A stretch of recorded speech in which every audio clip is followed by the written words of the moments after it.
I'm Christine Frizzau in Washington, where there appears to be an escalation in the strategy by the Trump administration to fight back against drug cartels inside Venezuela. And that could include attacks on the ground following weeks of a military buildup in the region.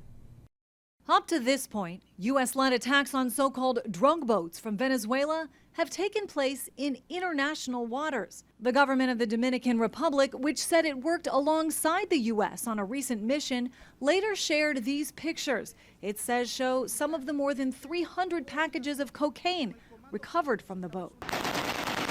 Despite campaigning against foreign wars, President Trump has also sent a fleet of U.S. warships into the waters just off Venezuela. NBC News is reporting the U.S. is now preparing options for military strikes on drug targets inside Venezuela. The administration striking Venezuelan territory would prove that the administration cares less about the sort of international law of this and more about getting after what they consider to be the head of a foreign terrorist organization. The White House insisting their strategy overall is a matter of national security, also designating the Venezuelan gang Tren de Aragua a foreign terrorist organization, and speaking out against Nicolas Maduro, who much of the world views as a dictator who lost his election last year but remains in power. We view the Maduro regime as illegitimate, and the president has clearly shown that he's willing to use any and all means necessary to stop the illegal trafficking of deadly drugs from the Venezuelan regime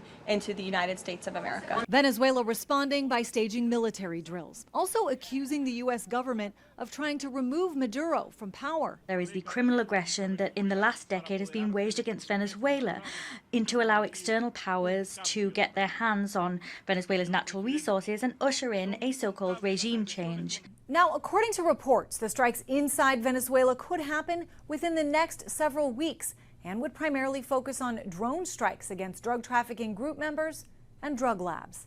I'm Christine Frizzau reporting.